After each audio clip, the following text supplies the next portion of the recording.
எதிர்ப்புக்கு மத்தியில் ஒரே நாடு ஒரே தேர்தல் மசோதாவுக்கு மத்திய அமைச்சரவை ஒப்புதல். ஒரே நாடு ஒரே தேர்தல் மசோதாவுக்கு மத்திய அமைச்சரவை ஒப்புதல் அளித்துள்ளது. இதற்கு காங்கிரஸ், திமுக உள்ளிட்ட கட்சிகள் கடும் எதிர்ப்பு பதிவையும் செய்ய உள்ளது.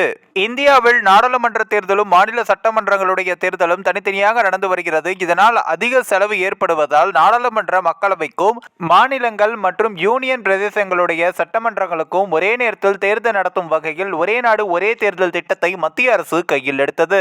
ஒரே நாடு ஒரே தேர்தல் என்ற பெயரை மத்திய அரசு உச்சரிக்க தொடங்கியது முதலே இந்த திட்டத்திற்கு எதிராக எதிர்க்கட்சிகள் போர்க்கொடி தூக்கிவிட்டன.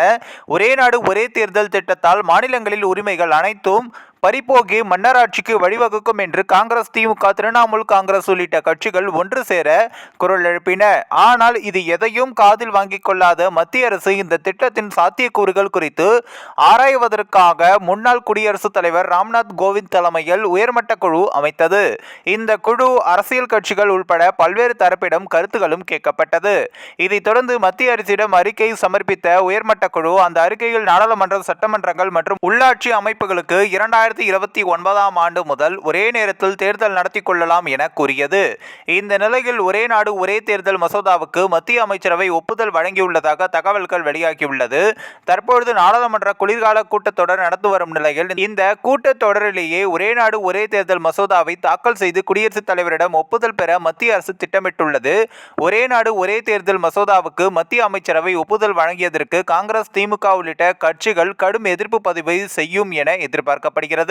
நாடாளுமன்ற குளிர்கால கூட்டத்தொடர் இது தொடர்பாக மத்திய அரசுக்கு கடும் அழுத்தம் கொடுக்க எதிர்க்கட்சிகள் முடிவு செய்துள்ளன. அதே வேளையில் பாஜக ஆளும் மாநிலங்களில் ஒரே நாடு ஒரே தேர்தல் திட்டத்திற்கு வரவேற்பு அதிகரித்துள்ளது. இது தொடர்பாக அசாம் முதல்வர் ஹிமந்த் பிஸ்வா சர்மா கூறுகையில், ஒடிசாவில் ஒரே நேரத்தில் தேர்தல் நடந்தது போல அசாம் சட்டசபை மற்றும் லோக்சபா தேர்தல்களை ஒன்றாக நடத்தாததால் வளர்ச்சி பணிகள் பாதிக்கப்படும் அபாயம் உள்ளது. ஆகவே ஒரே நாடு ஒரே தேர்தலுக்கு முழு ஆதரவு அளிக்கிறோம் என்றும் சொல்லியுள்ளார். இந்த ஒரு வீடியோ குறித்து உங்களுடைய கருத்துக்களை நீங்க மறக்காம கமெண்ட்ஸ்ல சொல்லுங்க. நம்ம ஏஷியாநெட் நியூஸ் தமிழையும் தொடர்ந்து ஃபாலோ பண்ணுங்க.